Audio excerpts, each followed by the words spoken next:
to Public Health America, a weekly program produced by BronxNet in partnership with Mercy College. I'm your host, Dr. William Latimer.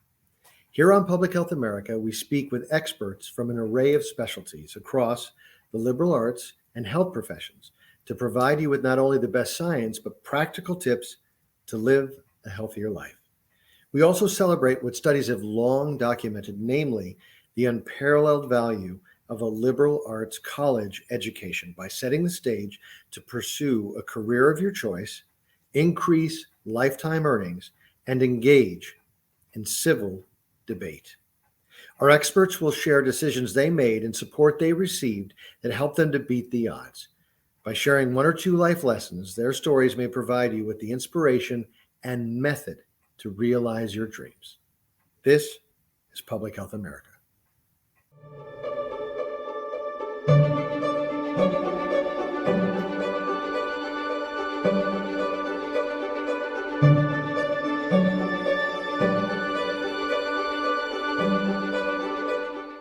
Welcome to Public Health America. I'm your host, Dr. William Latimer. It's my pleasure to welcome Brenda Ho, interior designer at Strada in Pennsylvania, here to the program today. Brenda, welcome. Hi. Thank you, Dr. Latimer. I'm happy to be here. Pleasure to have you. So I know you're doing some cutting edge work on design with people in mind. Tell us what that means. Yes. Design with people in mind is one of our principles here at Strada. Design with people in mind to me means that we are not only just taking into consideration our clients' needs, but also our end users. And it's a very thoughtful process with a lot of design within that purposeful intent in order to create a desirable environmental space. Okay, does this fall under organizational psychology or architecture or both, none? Like what is the field defined in terms of the work that you're doing? Actually, believe it or not, Dr. Latimer, I feel that in my field, it's very multifaceted, believe it or not. It is not just finding couches, finding paint colors. It's cross-disciplinary, believe it or not. For instance, with understanding and listening with intent of our clients' needs and our end users, we look to case studies and just like psychological principles, we look towards sustainability and biophilia as well. Great. So multidisciplinary makes a lot of sense. And I'm looking forward to hearing like some of those disciplines and how you integrate them. Tell us a little bit about a current project you're working on or something that you've worked on that focused on design with people in mind. Sure thing. One of the projects that I'm currently working on, it is a large commercial / educational office building. And currently, one of the aspects that I'm currently working on right now is the fireplace. And we see the fireplace as the focal point of one of our themes in this project, which is making connections. And in the style of this fireplace, I decided to design this large monolith that emphasizes how much a focal point this is, almost like a tower where everyone gathers together. Great. And how did you decide on, was the fireplace already there? Is it something that was being put into the architectural plans of a new building, or what sort of led to this vision? My team and I decided that this fireplace is, of course, a new addition as requested by our clients. They believe that the warmth and look of the fireplace gathers people together and makes it an ideal spot as a gathering and meet point, a good touch point, as well as a landmark for wayfinding. And so tell us a little bit about the work that who's at the table, who's deciding what this fireplace is going to look like and what the factors are that'll make it, feasible or workable within the budget or other kinds of factors. I'd say it has to be a very collaborative process between us as interior designers, our project managers, our architects, and including our reps. To be honest, this is my first time working and designing a fireplace, so I'm heavily relying on our reps for the materials and the fireplace itself for guidance. Got it.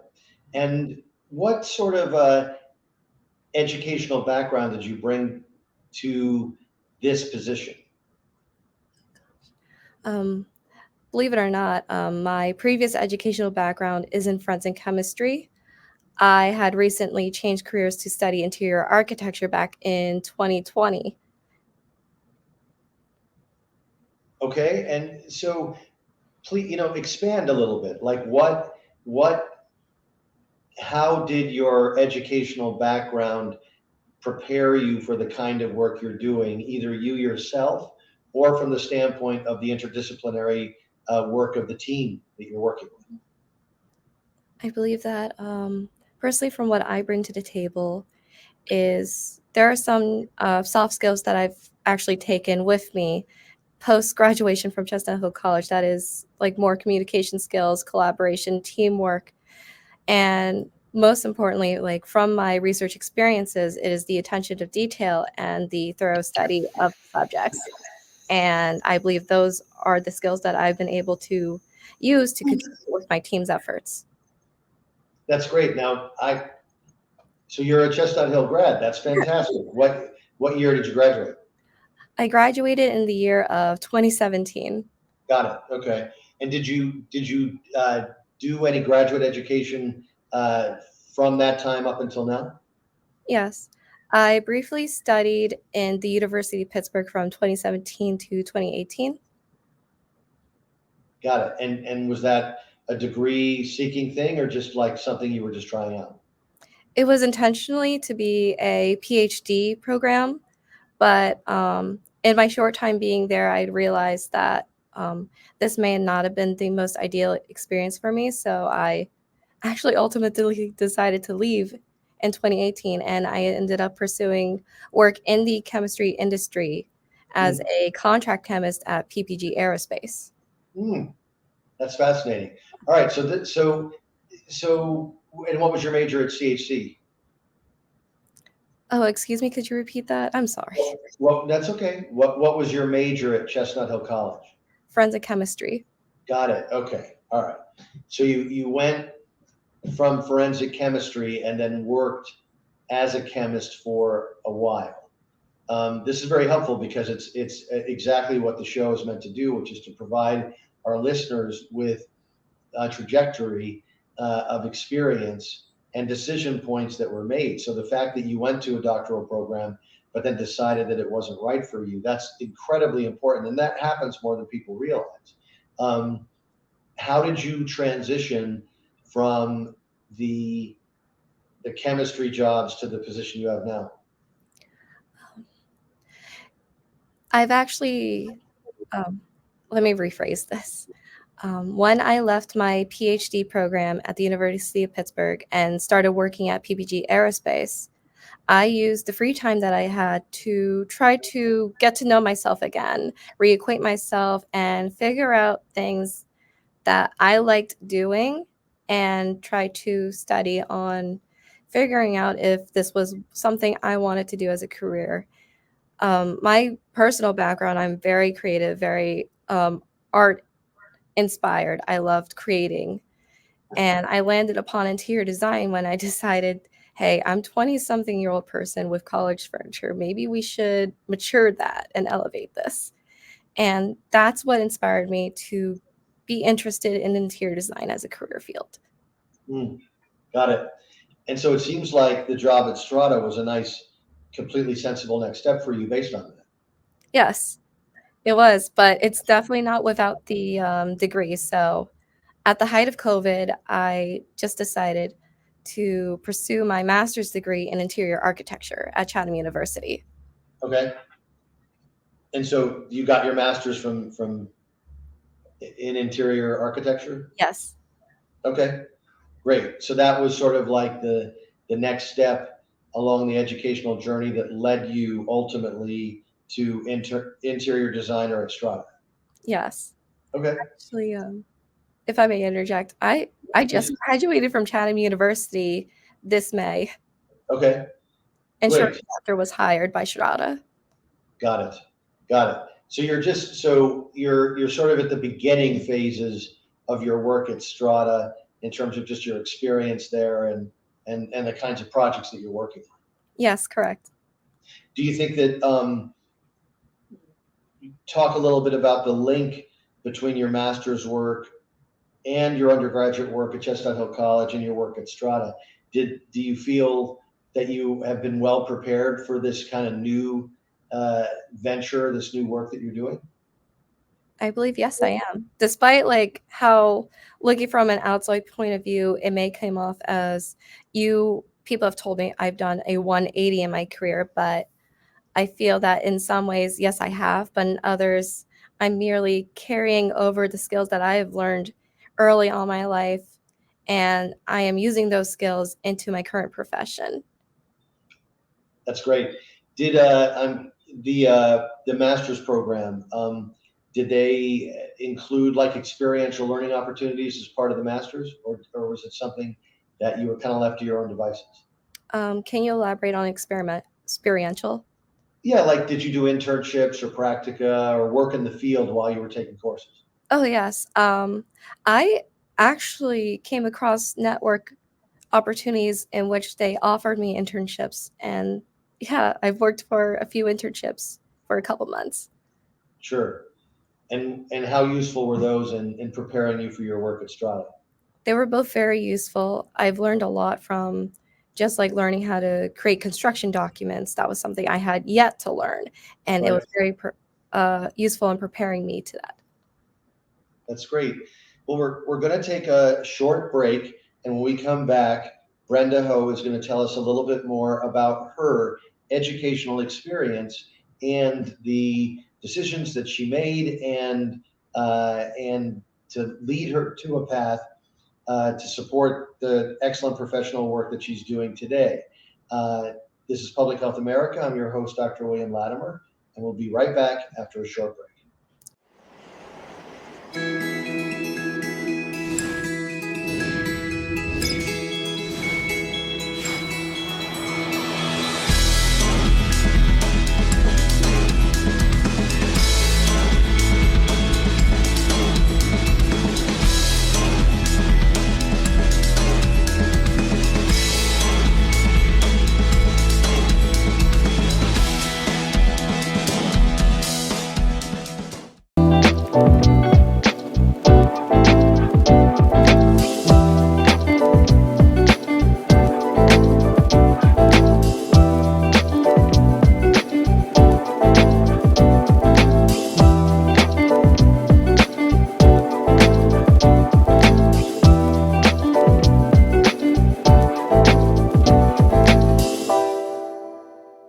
19.7% of Bronxites currently experience food insecurity.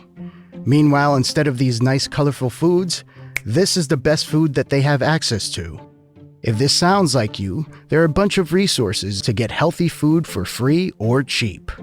If you want to help, you might consider donating or volunteering in one of these places. Community fridges like this one are all over the city, and allow New Yorkers to conveniently donate extra food to people who might need it. Go to this link and find your nearest one. Food banks and pop-up events like these provide millions of healthy meals to families in need. These organizations are distributing meals to Bronxites as we speak, and are always accepting donations and volunteers.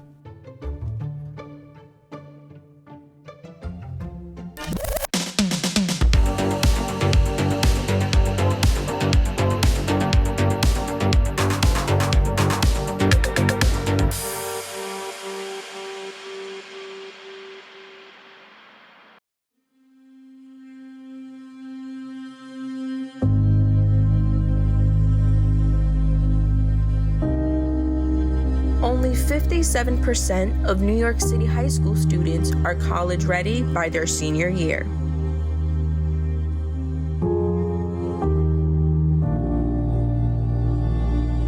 "55% of high school graduates either have no plans to attend college or are uncertain that they will ever attend.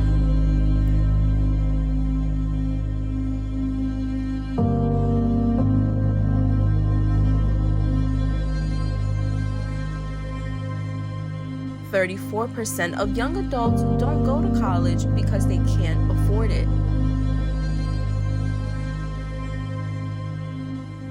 Discover what's possible. BronxNet's education programs, internships, and opportunities help engage and inspire Bronx youth and beyond to pursue their passions. Be a part of the BronxNet family.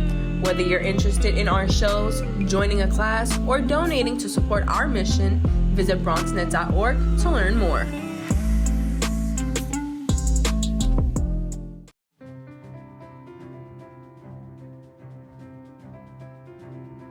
I remember when the Bronx did not really have a media outlet properly representing the people of the Bronx. BronxNet provides for the community by being a community where people can be empowered to share their voices. We are in a really great place technologically. We've got all the resources that we need to be effective. Whether it's through cameras, storytelling, editing, we have provided those services for 30 years. BronxNet's mission is to be a voice for the community. To educate, to inform, and to inspire. And you can be a part of it. We've built studios for you.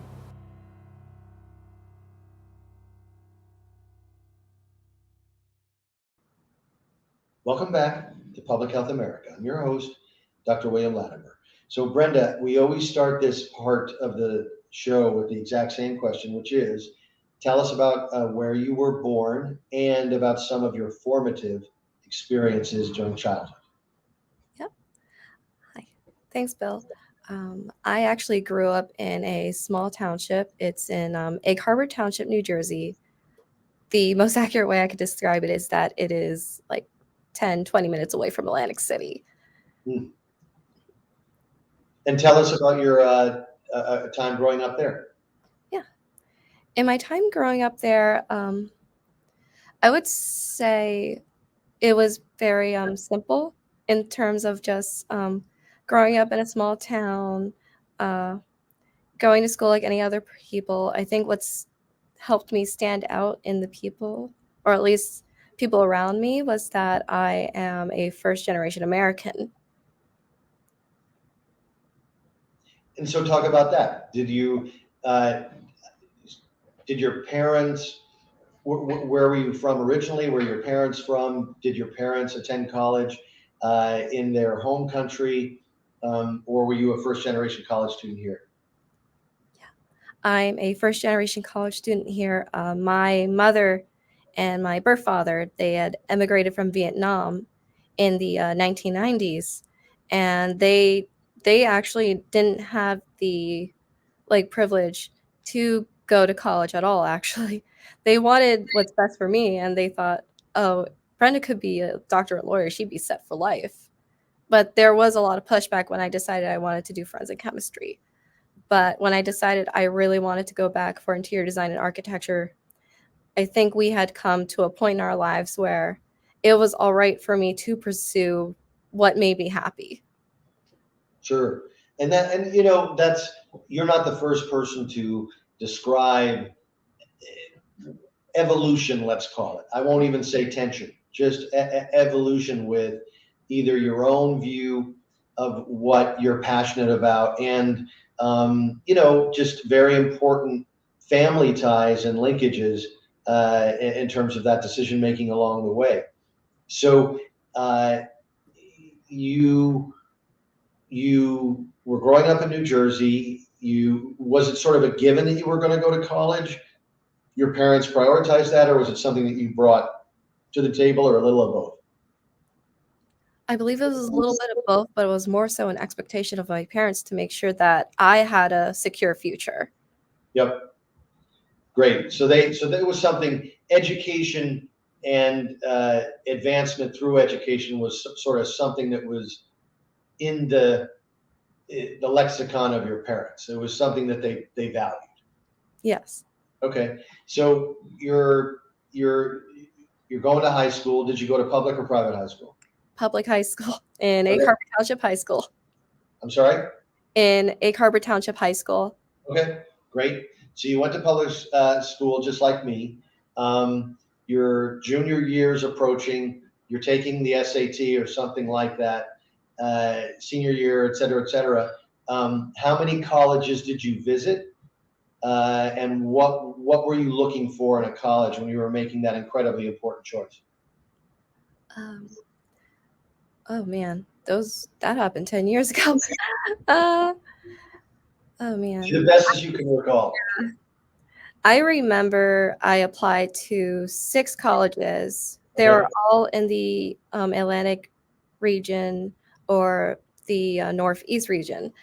And what I was looking for, at least consciously at the time, was a forensic chemistry degree or forensic science degree, but I wanted an emphasis on chemistry because I personally have a passion for science. I love discovering the unknown and learning from it. And I think what drew me into Chestnut Hill College was walking under the rotunda at St. Joseph's. Now, if I had realized that I was really more drawn into the architecture of the space, I would have pursued architecture. That's a great answer. And the rotunda of St. Joe's, hard to beat that from the standpoint of visual beauty and symmetry. But it is this link between forensic chemistry and architecture. I love it. I mean, I think it would be worth thinking about what are the parallels in those universes, just analytically. I mean, obviously they're two different fields, but they probably have more in common than people might initially realize. So at Chestnut Hill College has a great program in forensic chemistry. Was that the primary reason you chose the college? Yes, it was one of the reasons. And what attracted me a lot with the college is that I love the small class size. In Egg Harbor Township High School, you are one of 20-some students with one teacher. Now, that's not a lot of opportunity for me to personally get to know my teacher. So I thought the smaller class size would give me a better opportunity to get to know my professors on a professional level as like a student mentor figure. Sure. And well, I'll ask you this in a moment. My guess is that that's exactly what happened. There's no question that Chestnut Hill College places the highest priority on individual attention of all of its students, whether undergraduate, adult, or graduate. Class sizes are small. And I think that does result in a highly nurturing environment. Let me ask you this. Did you commute? Did you live on campus? What was your kind of student life experience like? Yeah. For my student life experience, from freshman year to junior year, I lived on campus. My senior year, I decided to live off campus just because being a STEM major, there was a lot of work that went into just studying and doing well in classes. And I felt I needed separation from like living where I worked, essentially. Mm-hmm. Got it. So you lived on campus for 3 years and then off campus for 1. What did you face any challenges? Were there difficulties along the way, either at the college or related to your just educational experience? Yes, I feel that some of the challenges for me was just transitioning into the college life. That was my freshman year challenge. Yep. But the rest of my college years as an undergraduate, I faced the pressures of making sure I do well in classes, doing what I can, and taking any opportunities that I can take in order to go up in try to secure a job, essentially. Yep. That's a great answer, and I think that's so helpful and so I think it's representative for so many students, meaning, correct me if I'm wrong, but it was that initial transition, that first year, that was really the biggest challenge. And then you kind of figured out how to operate within a college system, and then things got substantially better. I think that's so important because what most people don't realize, out in the world that don't spend their lives in higher ed, is that the most likely time that someone's going to drop out is in the first year. The second most likely time is in the second year. And then after that, if you make it to junior year, there's a high likelihood you're going to graduate. And obviously people like me, at Chestnut Hill College, and people in enrollment management and all the faculty and the great staff, our primary goal is to get people to the finish line in the form of graduation. Was there anything in that first year that helped you with the transition, either within the institution or outside? I believe that what helped me through my first year was the connections I've had and made along the way. These are like the majority of my dorm mates, my college friends. We all supported each other in a lot of ways.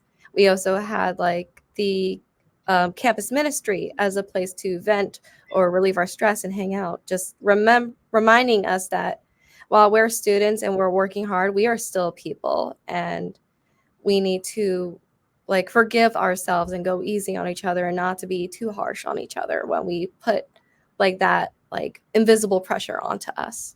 Sure, that's great advice, and I do think for many undergraduates that there is a lot of pressure to succeed. And while I have not studied it, I would venture to guess that an important co-varying factor, which doesn't necessarily change the pressure, but it might change the style of the pressure, is that first generation college student status versus not. Because I think as a first gen, I do think you have to make it's not that your parents aren't incredibly supportive, because obviously yours were. I'm simply saying that you've got to figure out stuff that really hasn't been figured out, and you got to do it for yourself, and you got to do it relatively quickly. What do you think about that? No, I believe there is some truth to that. As I was talking to my peers the other day about looking for examples, looking for benchmarkings, sometimes we don't really know what's our templates, what do we follow? And sometimes we have to go with what we know, and that is the most important thing. And if I can give any advice to anybody, it would be about just follow what you know you love. Take your time with it. When you're ready, you'll know you're ready. Well, that's a great piece of wisdom and advice. That's a perfect place to end our program today. I want to thank Brenda for joining us today. I would like to thank our viewers for tuning in. I am your host, Dr. William Latimer. We'll see you next time on Public Health America. Until then, take care.